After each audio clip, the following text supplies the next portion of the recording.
হয়েছি। আমি অতি অল্প সময়ে মৌলিক কয়েকটা বার্তা দিয়ে আলোচনার ইতি টানবো। এক নম্বর বিষয় হলো ইসরায়েল এবং ফিলিস্তিনের ভেতর যে যুদ্ধ চলছে, এবং এই যুদ্ধের ক্ষেত্রে আমরা শুধুমাত্র যুদ্ধবন্ধের দাবি করছি না, বরঞ্চ আমরা মনে করি, ইসলামে বিশ্বাসকে সামনে রেখে মনে করি এবং বাস্তবতার আলোকে মনে করি, এই জারজ রাষ্ট্র, দখলদার রাষ্ট্র ইসরায়েলের নাম নিশানা যতদিন এই মিডল ইস্ট থেকে এই ক্যান্সারকে দূর না করা হবে, ততদিন পর্যন্ত এই সমস্যায় সংকটের সমাধান কোনো কিছুর মাধ্যমেই হবে না।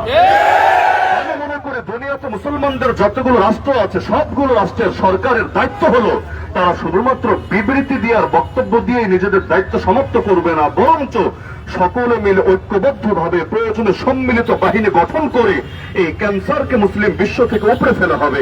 আর ইসলাম আমাদেরকে বলেছে, এটা মুসলমানদের 1 ইঞ্চি জমিন যদি কাফেররা দখল করে নেয়, যতদিন পর্যন্ত সেটাকে মুক্ত না করা হবে, ততদিন পর্যন্ত তামাম বিশ্বের মুসলমানদের জন্য জিহাদ ফরজ দায়িত্ব হয়ে যাবে। যতদিন পর্যন্ত মসজিদ আকসা মুক্ত স্বাধীন না হবে, ফিলিস্তিন স্বাধীন না হবে এবং হারিয়ে যাওয়া প্রতিটা ইঞ্চিকে মুক্ত না করা হবে, ততদিন পর্যন্ত আমাদের আন্দোলন, সংগ্রাম এবং জিহাদ চলবেই চলবে ইনশাআল্লাহ। দ্বিতীয় বিষয় হলো পার্শ্ববর্তী রাষ্ট্রে এই হিন্দুত্ববাদীরা ওদের রাজনীতির সূচনাই করেছিল মসজিদ ভাঙার ডাক দিয়ে। বাবরি মসজিদ ভাঙা এটা শুধুমাত্র ওদের সাধারণ কোন কাকতালীয় ঘটনাই ছিল না, বরং এটা ছিল ওদের হিন্দুত্ববাদী রাজনীতির মূল ভিত্তি। এখন সেটাকেই পূর্ণতা দেওয়ার জন্য মুসলমানদের যত লক্ষ একর ওয়াকফের জমি আছে, যার মধ্যে মসজিদ, মাদ্রাসা, গোরস্থান, ঈদগাহ থেকে শুরু করে মুসলমানদের সাধারণ যত ধরনের জনকল্যাণমূলক দান আছে, এগুলোকে ওরা হস্তগত করতে চাচ্ছে। আমি তো মনে করি পিপিলিখার পাখা গজায় মরিবার তরে। মসজিদের বিরুদ্ধে নামে নাই, আল্লাহর বিরুদ্ধে নেমেছে। ওরা মূলত মাদ্রাসা দখলের মিশনে নামে নাই, আল্লাহর বিরুদ্ধে যুদ্ধের ডাক দিয়েছে। সুতরাং এই লড়াইয়ে নরেন্দ্র মোদী, অমিত শাহ থেকে শুরু করে বিজেপি, আরএসএস এই উগ্র হিন্দুত্ববাদীদের কফিনে শ্বাস ফেলে ঢুকবে ইনশাআল্লাহ। আল্লাহ রাসূল সাল্লাল্লাহু আলাইহি ওয়াসাল্লাম যে ভবিষ্যৎবাণী দিয়ে গিয়েছেন, আমরা মনে করি সেটা অত্যাসন্ন হয়ে গিয়েছে। যে 800 বছর মুসলমানরা হিন্দুস্তানের জমিন শাসন করেছে, মুসলমানদের হারিয়ে যাওয়া জমিন আবারও মুসলমানদের কাছে ফিরে আসবে যদি হিন্দুত্ববাদীরা ওদের আগ্রাসন চালাতে থাকে। এই জুলুম ওদেরকে ইনশাআল্লাহ ধীরে ধীরে ধ্বংস করে ছাড়বে। আমি শেষ বার্তা দিতে চাচ্ছি, বর্তমান অন্তর্বর্তী সরকারকে সকল রাজনৈতিক দলরা উচ্ছ্বাসের সঙ্গে এতদিন পর্যন্ত সহযোগিতা এবং সমর্থন দিয়ে এসেছে, কিন্তু কোন সরকারের কাঁধে নাস্তিকার বামরামরা ভর করে ইসলাম কোপানোর রাজনীতি করবে, এটা কিছুতেই আমরা এই দেশে হতে দেব না।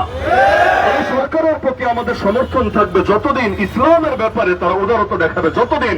কিন্তু সরকারের কাজে ভর করে এই যে নারী বিষয়ক সংস্কার কমিশন যে প্রস্তাবগুলো জমা দিয়েছে, যার মধ্যে ইসলামের ওয়ারিসের আইন থেকে শুরু করে বিবাহ বিচ্ছেদ থেকে শুরু করে বহু বিষয়ে ধর্মকেই বৈষম্যের মূল ভিত্তি হিসেবে চিহ্নিত করা হয়েছে। এমনকি নারী কর্মী যারা, যৌন কর্মী যারা, এদেরকে গৃহকর্মীদের মতো শ্রমিকের স্বীকৃতি দেওয়ার দাবি করা হয়েছে। এমনকি এখন তো আমরা দেখতে পাচ্ছি মিডিয়ার ভেতরে বিবাহ করার পর স্ত্রীর সাথে নাকি ধর্ষণ হবে, ম্যারিটাল রেপ। স্ত্রী চাইলে স্বামীর নামে মামলা ঠুকে দিতে পারবে যে তার স্বামী তাকে ধর্ষণ করেছে, আর বয়ফ্রেন্ডের সাথে সম্মতির ভিত্তিতে যদি শুয়ে পড়ে, এটা আর ধর্ষণ না, সেটা হয়ে যাবে লিভ টুগেদার। এইরকম ফাইজলামি যদি এই সরকার করতে থাকে, তাহলে শুধুমাত্র দূরের ইসরায়েল আর দূরের হিন্দুত্ববাদীদের বিরুদ্ধে আমাদের আন্দোলন চলবে না, বরং এই সরকারের বিরুদ্ধে আমাদের কোনো অবস্থান তৈরি হবে ইনশাআল্লাহ। সুতরাং সরকারকে বলবো, এই বিতর্কিত কমিশন যে প্রতিবেদন দাখিল করেছে অনতি বিলম্বে এটাকে বাতিল ঘোষণা করেন, এবং এই কমিশনটাকে বাতিল করে নতুন করে যারা আসলেই নারীদের জন্য কিছু করতে চায় তাদেরকে দিয়ে কমিশন বানিয়ে এরপর আপনারা কিছু করার চেষ্টা করেন। সর্বশেষ কথা, মে মাসের শুরু পর্যন্ত ভারতের সুপ্রিম কোর্ট এই ওয়াকফ বিলকে স্থগিত করেছে, বাতিল কিন্তু করে নাই।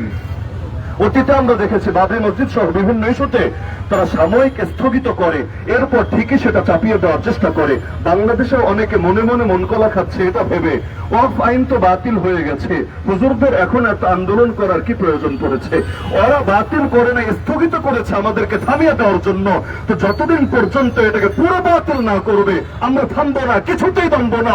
এটা যদি হিন্দুস্তানের বিরুদ্ধে ময়দানে নেমে আসতে হয়, আমরা নিজেদের বুকের তাজা রক্ত ঢেলে দিয়ে হলেও ময়দানে শহীদ হতেও দ্বিধা করবো না। সুতরাং আগামী দিনও আপনাদেরকে যত আন্দোলন এবং সংগ্রামে ডাকা হবে, প্রয়োজনে কাফনের কাপড় গায়ে দিয়ে হলেও ময়দানে থাকবেন তো ইনশাআল্লাহ। আল্লাহ তাআলা আমাদের এই বিপ্লবী কাফেলাকে কবুল করুন এবং আগামীর বাংলাদেশকে ইসলামের বাংলাদেশে পরিণত করার তৌফিক দান করুন। আমিন।